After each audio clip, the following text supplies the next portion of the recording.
Hello, this is Ron Paul with your weekly update from Monday, May 12th. This week, the Sixth Circuit Court of Appeals ruled that the NSA's metadata collection program was not authorized in U.S. law.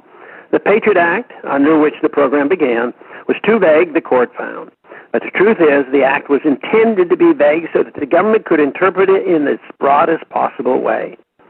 But this is really more of a technicality because illegality and unconstitutionality are really two very different things. Even if Congress had explicitly authorized the government to collect our phone records, that law would still be unconstitutional because the Constitution does not grant government the power to access our personal information without a valid search warrant.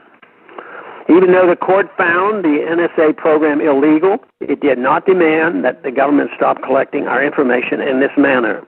Instead, the court kicked the ball back in Congress's court as these provisions of the Patriot Act are set to expire at the end of the month, and the appeals court decided to let Congress decide how to reauthorize this spying program.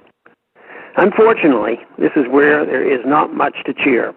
If past practice is any lesson, Congress will wait until the spying program is about to expire and then, in a panic, to frighten the American people into accepting more intrusions on their privacy. Senate Majority Leader Mitch McConnell has already put forth a new bill as a stopgap measure to allow time for a fuller debate on the issue. His stopgap?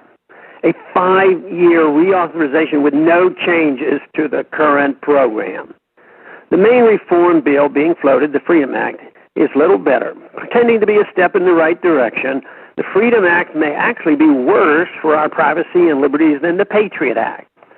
One silver lining in the court decision is that it should exonerate Ed Snowden, who risked it all to expose what the courts have now found was illegal U.S. government activity.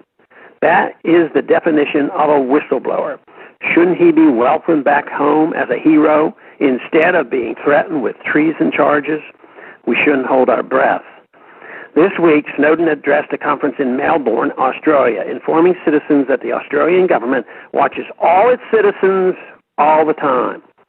Australia's program allows the government to collect everyone's communications in advance of criminal suspicion. He told the conference that means the government is no longer in the business of prosecuting crimes, but instead is collecting information in case crimes someday occur. How is it that the Australian government can collect and track pre-crime information on its citizens? Last month, Australia passed a law requiring telecommunication companies to retain metadata information on their customers for 2 years. Why do Australia oppressive laws matter to us? Because the NSA reform legislation before Congress, the Freedom Act, does exactly what the Australian law does. It mandates that U.S. telecommunication companies retain their customers' metadata information so that the NSA can access the information as it wishes. Some argue that this metadata information is harmless and that civil libertarians are overreaching. But, as Edward Snowden told the Melbourne conference, under these mandatory metadata laws, you can immediately see how journalists are contacted, from which you can derive who their sources are. The one example of what happened when the government forces corporations to assist it is in spying on the people should be a red flag. How can an independent media exist in the U.S. if the government knows exactly whom journalists contact for information? It would be the end of any future whistleblowers. The only reform of the Patriot Act is a total repeal, accepting nothing less.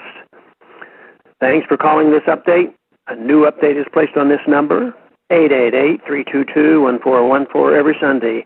The written text can be found on my Ron Paul Institute website at www.ronpaulinstitute.org and on my Facebook page. Thanks for calling.